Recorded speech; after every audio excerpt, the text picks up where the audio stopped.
Bonjour et bienvenue dans cet épisode des podcasts du festival Travelling 2023 réalisé par Arnaud Vasmer.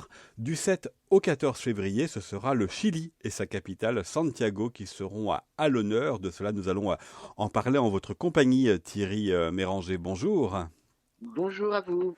Vous êtes rédacteur au Cahier du cinéma, enseignant et fondateur du festival Regard d'ailleurs à Dreux, dont l'édition de l'an dernier était consacrée au Chili.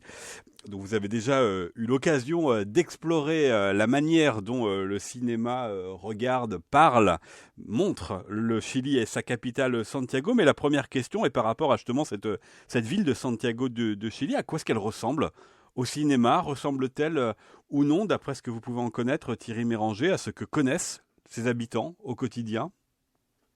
Alors, la ville de Santiago au cinéma, et je ne prétends pas connaître tous les films innombrables qui sont tournés dans cette ville, qu'ils soient fictionnels ou documentaires, ce que j'en connais moi, c'est plutôt un rôle symbolique de Santiago, qui n'est pas à proprement parler une immense pépinière de cinéastes, mais qui est une ville symbole qui a été que l'on voit très souvent, bien entendu, dans les films chiliens, mais essentiellement le symbole politique, le symbole de la capitale, en sachant que le Chili est par ailleurs un pays immense, évidemment, du nord au sud, et que finalement, il y a un Santiago qui paraît à la fois à la croisée des chemins et en même temps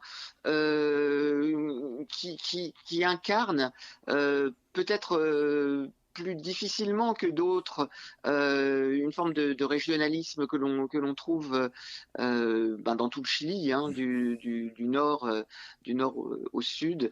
Donc c'est le regard que j'ai sur Santiago tient peut-être d'abord et essentiellement à des films dont le contenu politique, alors on pourra peut-être développer ça, est important. Ouais, c'est-à-dire qu'il n'y a pas véritablement de déambulation. Santiago n'est pas un paysage qui inspire les cinéastes pour son architecture, son patrimoine, parce que c'est une ville assez particulière, hein, composée en quartiers, avec un patrimoine qui disparaît, des nouvelles constructions. On peut dire, c'est pas une ville, c'est pas la plus belle des villes qui soit. Oui, absolument. Je pense que le fait qu'il n'y ait pas, ou peu, hein, parce qu'il faut quand même se garder des généralités, qu'il n'y ait pas ou peu de pittoresque, finalement, donne un autre sens à l'utilisation de Santiago dans les films. Alors, on part parfois à la recherche du passé, mais c'est quand même très souvent par rapport à un passé qui s'est déroulé en Récemment. conséquence, oui, et en conséquence du coup d'État de Ouais. 1973. Donc, on reconstitue ce qui s'est passé à l'époque, et puis on essaie d'évaluer aussi ce qui, pendant toutes ces années, a pu bouger ou pas. Parce que c'est effectivement l'une des grandes questions, une des questions essentielles de tout le cinéma chilien, c'est la question de la mémoire. Et en fait, à Santiago, il s'agit parfois de retrouver des lieux où se sont passés des événements. Je pense en particulier au cinéma de Carmen Castillo. Mais ce sera peut-être aussi le lieu où peut-être justice est faite ou sera faite, puisque pour beaucoup, le passé n'est pas réellement passé au Chili, et que sur bien des points, c'est une sorte de chape de plomb qui a recouvert le Chili. Or, comme chacun le sait, refuser d'envisager le passé, c'est prendre le risque de peut-être se condamner un jour à le revivre. Donc voilà, pourquoi la question de la mémoire et de l'oubli est centrale au Chili, et je pense est centrale dès que l'on veut filmer la ville de Santiago. Carmen Castillo, hein, qui est notamment la réalisatrice d'un film sur l'ambassade de France face au coup d'État qui sera présenté pendant le festival de Travelling. Donc c'est un des lieux effectivement qui sera présenté. Mais en dehors de cet événement évidemment marquant majeur, qui est le coup d'État de 73 et puis la dictature de Pinochet, cette ville, son patrimoine, son architecture, le fait qu'elle vienne d'une histoire évidemment qui est bien plus longue et plus complexe avec les peuples autochtones, avec les différentes migrations qui sont venues s'ajouter. Est-ce que ça intéresse ou pas les réalisateurs quand ils décident de faire de Santiago leur terrain de jeu pour un film? Oui, alors la question autochtone, si on peut dire, elle ne se joue pas évidemment de la même façon que quand on va filmer en territoire mapuche.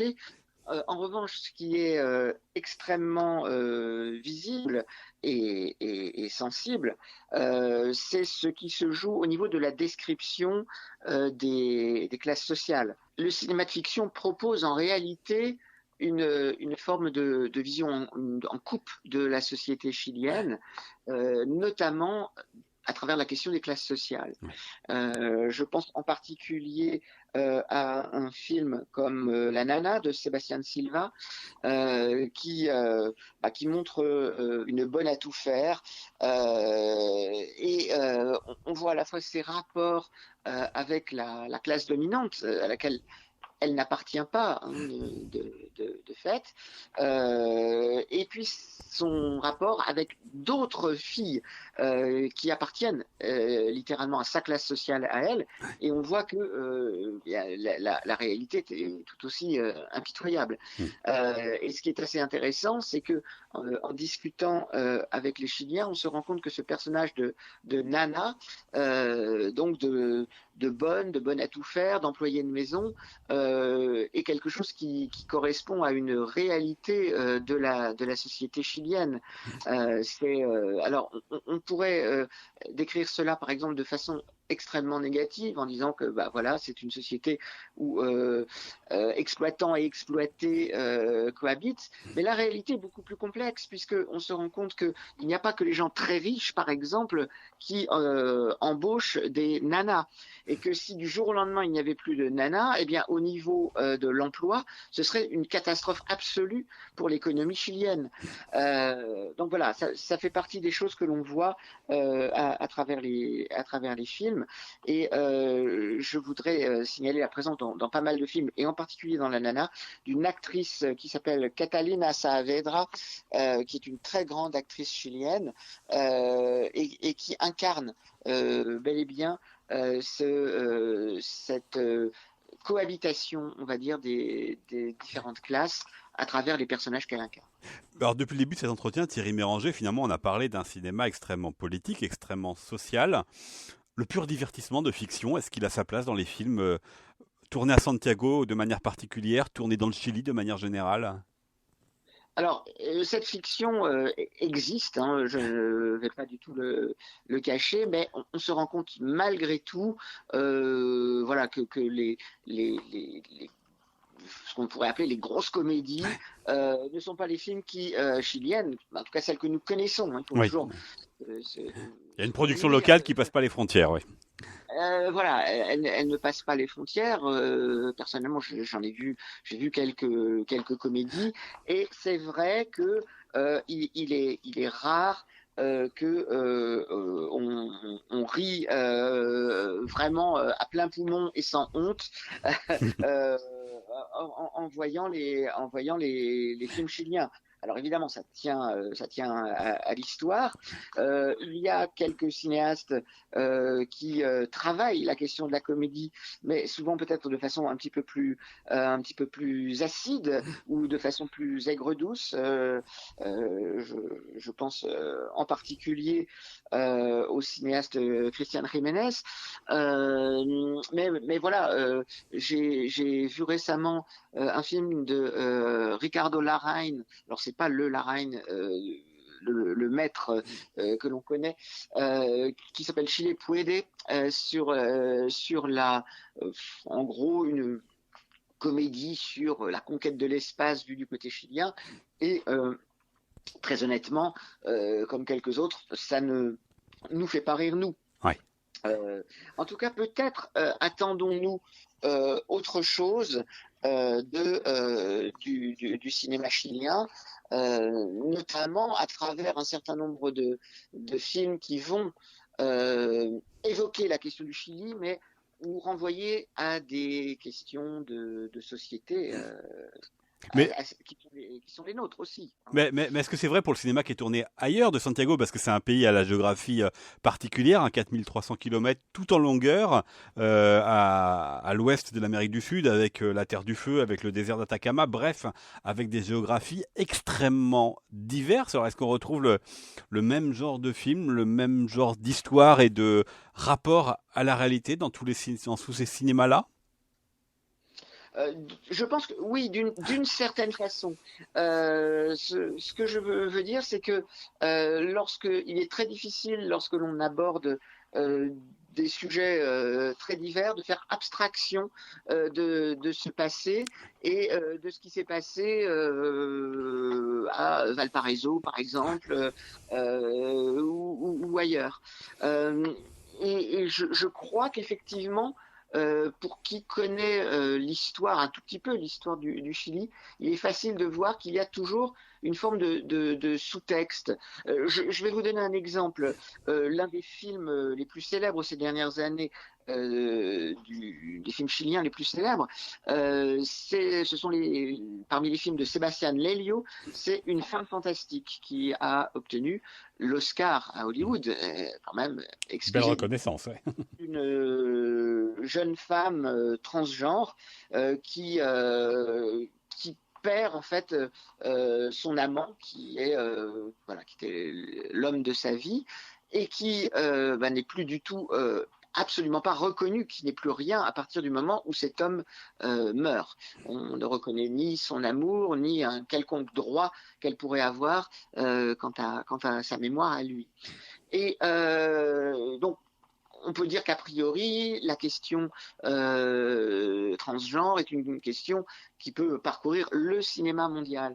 Ce qui me paraît intéressant chez Sébastien Lelio, c'est de voir comment on se rend compte que l'intolérance dont font preuve les personnages qui sont opposés à la jeune femme, à Marina, eh bien, cette intolérance, elle hérite très très clairement de pratiques qui sont celles de la dictature, c'est-à-dire que on veut menacer quelqu'un, eh bien on le fait monter de force dans une voiture comme si on l'enlevait à l'époque de Pinochet.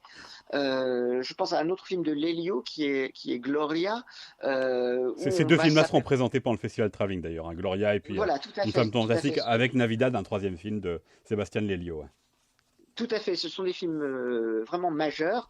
Et Gloria, oui, bah, il faut pas manquer Gloria. Alors, Thierry Méranger se pose la question comment ces films sont reçus et sont vus par le Chili, parce que vous l'avez dit, l'épisode de la dictature de 73 jusqu'au début des années 80, c'est une histoire qui est omniprésente, mais c'est une mémoire aussi qui est encombrante, et il y a des gens qui ne veulent pas en entendre parler, qui ne veulent plus en entendre parler, et on le voit bien avec les mobilisations sociales et politiques récentes, la Constitution, les manifestations contre la hausse des coûts de services publics, c'est un héritage aussi de la dictature. Mais est-ce que les Chiliens qui vont au cinéma sont sans cesse ramenés à cette histoire, et est-ce que du coup ça ne détourne pas une partie du public du cinéma chilien? Alors, j'ai envie de dire que, de mon point de vue, le problème ne se pose pas en ces termes. C'est-à-dire Ouais. que le Chili fait partie de ces films, hélas, ultra majoritaires à la surface de la planète, où, en gros, le cinéphile moyen, quand il a la chance d'avoir un cinéma près de chez lui, ne peut voir que des blockbusters. Ouais. La production chilienne, elle est quand même globalement peu vue. Hein. N'oublions pas que c'est pas pour faire de l'autosatisfaction franchouillarde, mais c'est quand même en France que l'on voit le plus de films étrangers, qu'il y a le plus de films étrangers qui sortent, même en sortie nationale chaque semaine.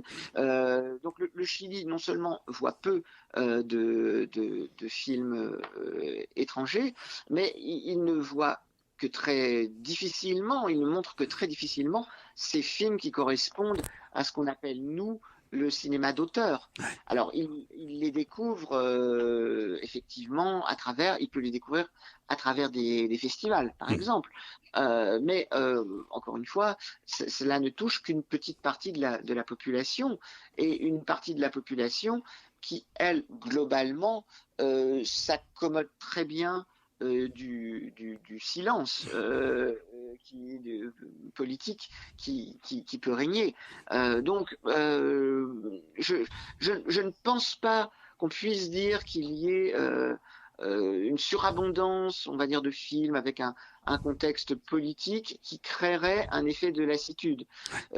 J'ai plutôt l'impression, moi, que ce sont ces films-là qui ont du mal à se frayer un chemin. On peut prendre l'exemple peut-être du plus célèbre des réalisateurs chiliens aujourd'hui sur la scène internationale, qui est Patricio Guzmán. Dont un grand nombre de films sera montré. Il y a une rétrospective qui sera consacrée. Voilà, tout à fait. Et là, pour le coup, il ne faut pas la manquer. Il y a des moments clés, notamment l'un des plus grands et amples documentaires et plus beaux documentaires du monde, qui est La bataille du Chili, sera montré, je crois, en 3 volets, qui raconte l'arrivée de... Alors, attention, Patricio Guzmán se place même avant l'arrivée de Pinochet, bien sûr. Il raconte donc l'avènement de Salvador Allende, les difficultés qu'affronte Allende, et puis le coup d'État militaire et ce qui s'ensuit, avec des images d'époque particulièrement hallucinantes parfois. Donc ça, c'est l'un des éléments dans la bataille du Chili, vraiment un massif, si on peut dire, dans le cinéma documentaire chilien et mondial. Et puis, on trouve ensuite, plus récemment, entre 2010 et 2019, une trilogie consacrée à un regard extrêmement précis et particulier de Guzmán sur son pays. La trilogie fait une nostalgie de la lumière, Le bouton de nacre et La cordillère des songes, qui sont à la fois une façon d'avoir un regard très presque cosmique sur le Chili. On s'élève, on va à tout point de vue pour voir un petit peu, pour mettre en rapport la géographie du Chili, les éléments, au sens d'éléments naturels qui sont présents au Chili, et les questions politiques qui peuvent être tout autant la façon dont le pouvoir chilien a maltraité les peuples autochtones, et bien entendu le coup d'État et le silence qui a suivi le coup d'État, même après le rétablissement de la démocratie. Donc, pour les films de Guzmán, je ne connais évidemment pas les pourcentages, mais je pense que ça doit être très, très peu. Ouais, cinéaste peu vu au Chili, mais beaucoup plus à l'étranger. Et d'ailleurs, ce qui est intéressant, c'est que son dernier film, Mon pays imaginaire, raconte les mobilisations actuelles. Il est sorti il y a quelques mois. Mais ça veut dire aussi, avec l'exemple de Patricio Guzmán, Thierry Méranger, qu'il y a un cinéma documentaire foisonnant et riche au Chili. Oui, alors c'est particulièrement vrai, et c'est pas étonnant d'ailleurs, hein, puisque nous avons vu à quel point la fiction était elle-même politisée, imbibée, voilà, de cette réalité. Oui, il y a une veine de documentaire parce que c'est Guzmán, il a cette chance d'avoir une œuvre qui est montrée dans les grands festivals internationaux, et en particulier le Festival de Cannes. Mais bien sûr, il y en a d'autres. On peut citer le grand Ignacio Agüero, par exemple. Qui sera présent à Travelling. Voilà, donc là aussi, alors je ne connais pas toute son œuvre, mais il faut savoir qu'il y a un film absolument étonnant qui s'appelle 100 enfants qui attendent un train, qui est un documentaire relativement court, il ne fait même pas 1 heure, et qui est un petit bijou à la fois euh, d'humanité, de pédagogie aussi, puisqu'il s'agit de montrer comment une enseignante dans la banlieue de Santiago dirige un atelier de cinéma pour les enfants. Et pour des enfants, ça rejoint d'ailleurs la question que nous abordions il y a un instant, pour des enfants qui ne sont quasiment jamais allés au cinéma, qui ne savent certains même pas ce que c'est. Alors évidemment, il s'agit d'attendre un train. On voit très bien la valeur symbolique. Ce train est à la fois le train des Frères Lumière, celui qui nous renvoie aux origines du cinéma. Donc c'est quand même assez un jeu de miroir entre ces enfants qui découvrent le cinéma à travers ce qu'on appelle le cinéma premier, et puis ces enfants qui attendent un train de manière symbolique. C'est évidemment le fait pour ces enfants d'attendre l'heure des progrès, de l'émancipation, le moment où ils vont pouvoir eux-mêmes sortir de leur banlieue de Santiago et véritablement avoir une vie épanouissante, on va dire. Donc un film comme celui-là a à la fois une dimension pédagogique, sociale, et puis politique, parce que on perçoit, le film date de 1988, et on perçoit bien comment à ce moment-là le travail d'une enseignante comme l'héroïne qui s'appelle Alicia Vega, le travail de cette enseignante finalement est un travail de résistance ou de résilience, si on veut. Enfin, le mot est beaucoup employé aujourd'hui, parfois à tort et à travers, mais il y a quand même quelque chose de cet ordre. Thierry Méranger, une dernière question, parce que là, les réalisateurs dont vous avez parlé, ils ont tous en commun d'être nés dans les années 40, 50, à part Sébastien Lelio qui, lui, approche les 50 ans. Les jeunes réalisateurs, comment ils se positionnent par rapport à cette histoire, à ces aînés et à leur cinéma? Alors, les jeunes réalisateurs, d'abord ceux que l'on voit qui passent la rampe, si j'ose dire, des festivals internationaux, il faut voir qu'après la génération, on va dire, des grands anciens, hein, qui sont toujours là, les Guzman ou Agüero, on peut évoquer la génération des Lelio ou des Larraín.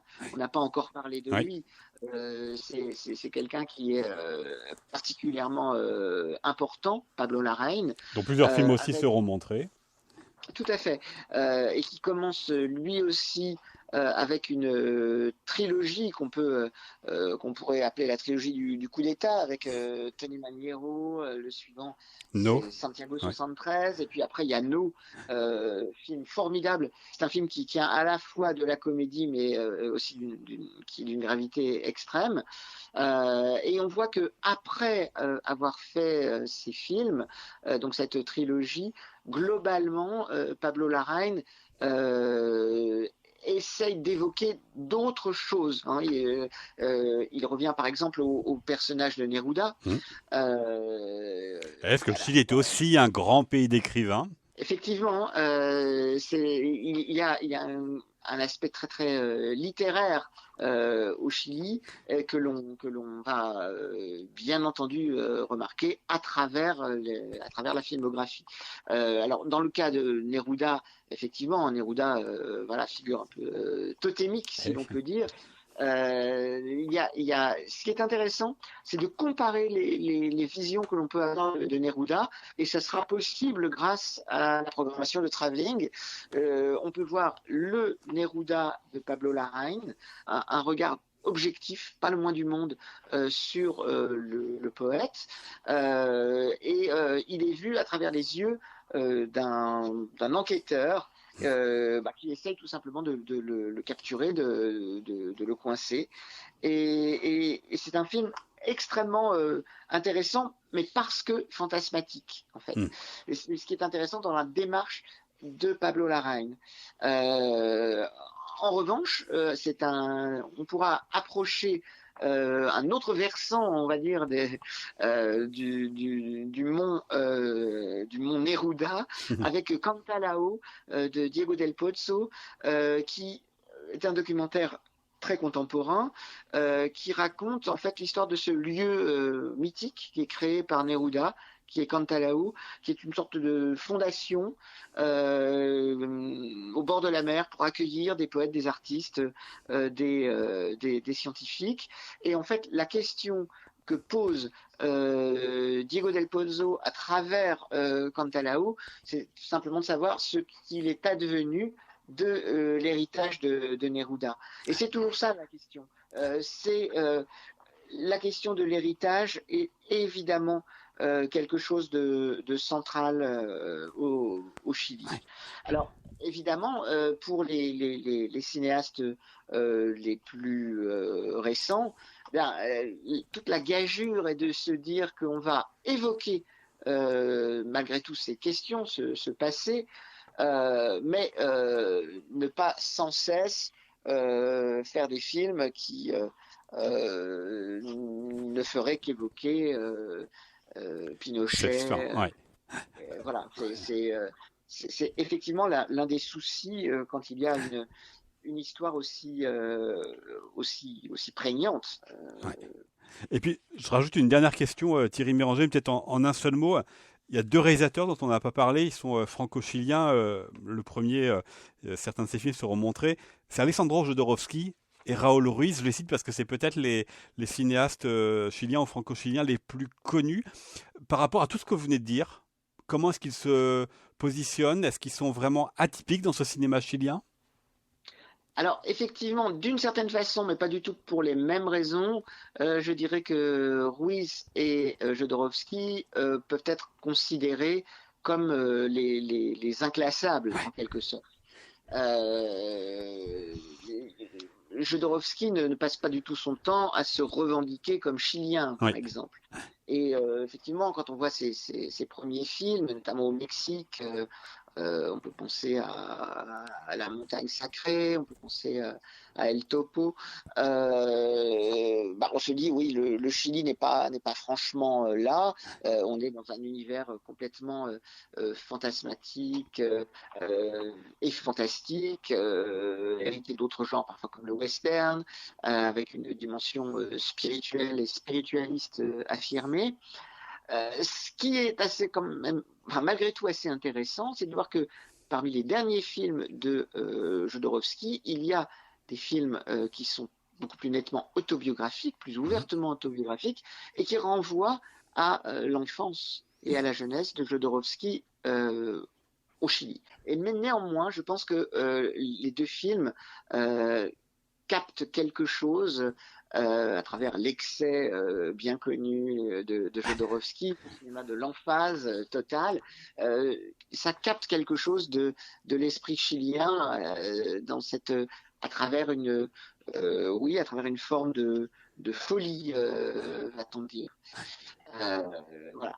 Quant à Raoul Ruiz. Ruiz, pardon, il est certain que Ruiz a fait tout de même une très très grande partie de sa carrière bien loin du Chili. Donc il y a des films qui n'évoquent pas ou pas directement le Chili. Malgré tout, tous les spécialistes de Ruiz disent que il conserve quelque chose de chilien, alors peut-être dans une forme d'ironie qu'il utilise fréquemment, une façon aussi de ne pas forcément se poser là où on l'attend. C'est quelque chose qui me paraît assez évident. Ces 2 réalisateurs, donc Jodorowsky et Ruiz, sont des éléments, ce sont des pièces indispensables de ce puzzle culturel et cinématographique que constitue le Chili. Eh ben, merci beaucoup, Thierry Méranger, d'avoir répondu à mes questions et d'avoir ensemble fait un panorama du cinéma à Santiago de Chili et au Chili. Je rappelle que vous accompagnerez quelques-uns de ces films lors du festival Travelling à Rennes du 7 au 14 février. Merci beaucoup, Thierry Méranger. Merci à vous, à bientôt. Pour les renseignements pratiques horaires, lieux et programmation en détail, je renvoie au site internet clairobscur.info et c'était un podcast réalisé par Arnaud Vasmer avec une musique originale de Jean-Baptiste Lebrun pour Clair Obscur, l'association qui organise le festival Travelling.